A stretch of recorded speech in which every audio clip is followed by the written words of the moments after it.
have questions? We have one question so far. Only one? Yes. Okay. Tell me then. Master, there is an ongoing crisis at the U.S.-Mexico border. In the first few months of Joe Biden's presidency, the number of illegal immigrants apprehended has surged, with more arrivals than any other period in the past 20 years. Yeah. Some say it is fueled by the perception that his administration has a more open border policy.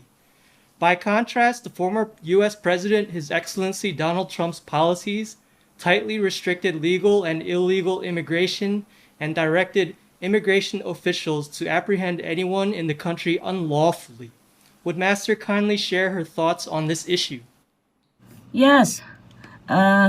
President Trump wanted to regulate the immigration traffic flow from other countries to be in a more orderly manner, to protect the Americans as well as the immigrating people. The U.S. has already actually a kind of open policy, like yearly everyone can apply to live there or work there if they win the green card program. 55,000 nowadays yearly can have that chance. Plus, anyone can apply in many other ways to live and work in the U.S. openly. Open border is very good. Yes, Master. But it should be done, in an organized way. Otherwise, it will be chaotic.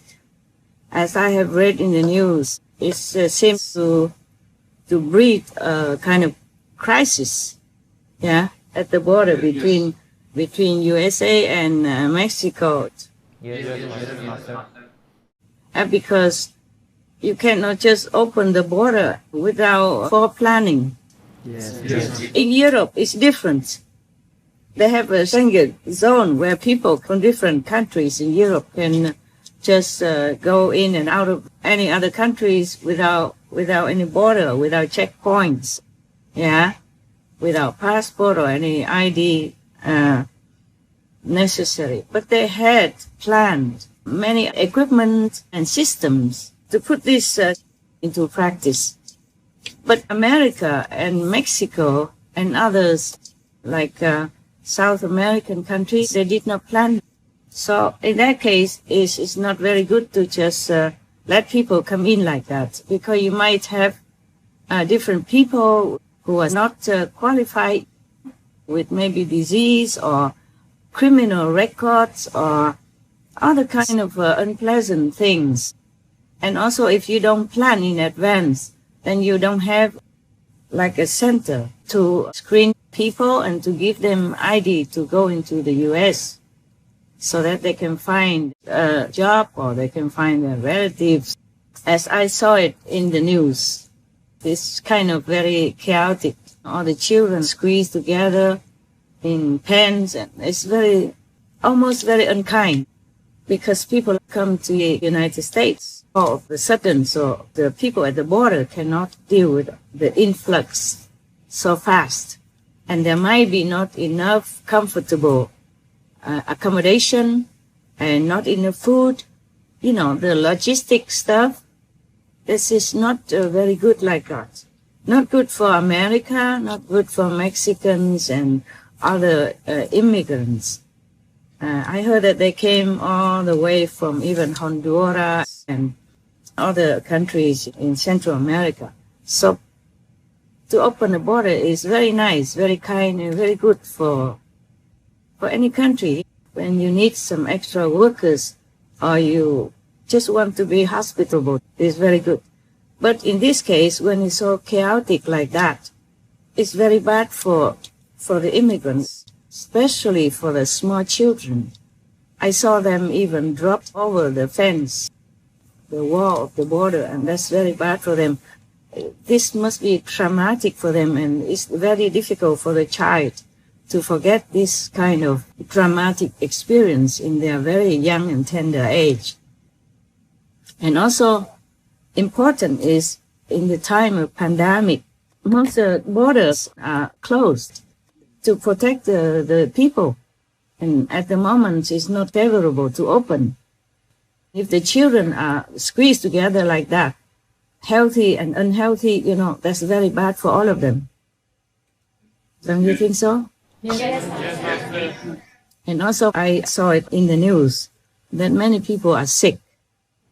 Like they have COVID-19 and they are just let, to go into the United States.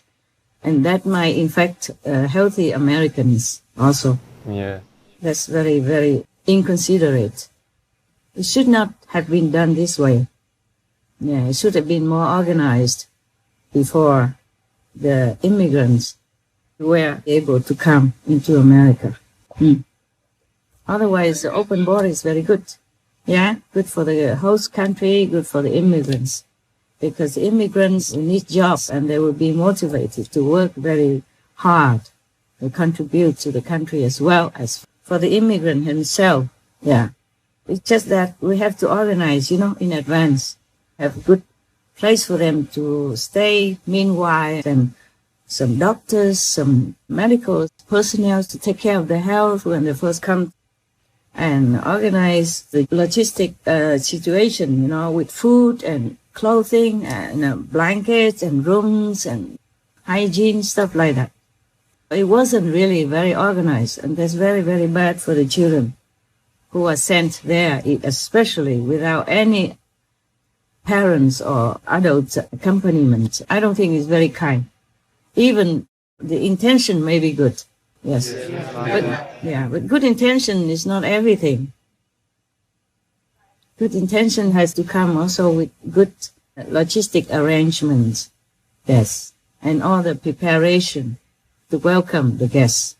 Even in Europe, with this Schengen agreement in the Schengen zone, during the pandemic, borders are closed also. So the border between the US and Mexico opened. I think it's not a very good idea at the moment. Besides, the mentality of European countries is maybe different from the mentality of the Mexicans and the Americans. Different expectations, different way of life. In the European Union, most of the people's standards of living are similar. Of course, there are always the richer and the less rich. But the standards of living are more or less similar between the countries in the Schengen zone. Even then, during the pandemic, they closed the borders as a prevention to protect their citizens. Especially in the pandemic situation like we are in right now. I don't know if the border should be open like that. Yes.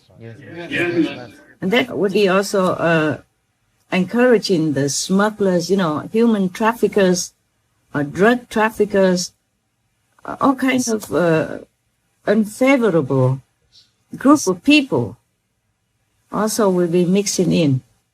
And that's no good for the host country, for America at all. Yes, Master. Any more questions? Master, I thought of one recently. India is experiencing a record number of COVID infections and deaths recently. Recently? More than before? Yes. Hospitals are even having to turn people away, and some hospitals are even running out of oxygen, which is very worrying. I wonder why India is experiencing this unfortunate situation at the moment.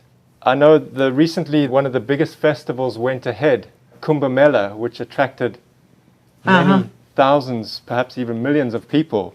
And and it still went ahead even amid the pandemic. Yeah. Could this be one of the reasons why there are so many infections and deaths happening at the moment? Well, it's obvious, no? Yeah. Yes. Maybe they opened too early, no? Yes. Yes, Master.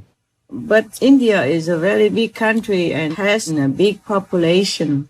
I think the government also doesn't want to restrict people too long, Yeah. And especially it concerns the Kumbh Mela is very, very big event and is religiously very, very important. So perhaps the government couldn't really forbid that. Right. India is a very religious country, and Kumbh Mela is like Mecca. Hundreds of thousands of people come every day. It amounts to millions. In this situation, the COVID infection is very easy to spread. So that probably is also one of the reasons, okay? Yeah. But in other countries also, they have such a problem right now as well. And the COVID has mutated itself up to now, even a double mutation, double variant. And it rearranged itself to avoid the neutralization of the vaccine. Yes, Master. This virus is something, I told you before, it has souls in it. It's so clever. It seems to always be one step ahead of humans' intelligence and invention. I think humans don't invent quickly enough for this kind of virus. So it's just karma. Yes, Master. Very difficult to avoid this kind of sickness. And the thing is, it's not like many other pandemics or epidemics where you can have a vaccine and then it will go away. This one, to some people, it goes away. For some people, it doesn't go away. And the report from the authorities that they did research, and it is stated that 1/3 of the infected patients has a long recovery. Many have a long recovery, even 1 year on, and after they still don't feel the same. They still feel this hangover from this pandemic. And they say 1/3 of the patients would have a brain problem. They call it brain fog. So you have a hazy thinking or feeling inside your brain, so it's called brain fog. Yeah. They also like that. 1/3 of the patients, at least. That's what they say. So it looks like it's difficult to avoid this one. Yeah? Yes, Master. COVID-19. Very difficult. It keeps changing its strategy, and we humans keep running after it. Keep chasing it and hunting it, but it seems like we are not in a favorable win-win situation right now. Right. Even double variant, my God.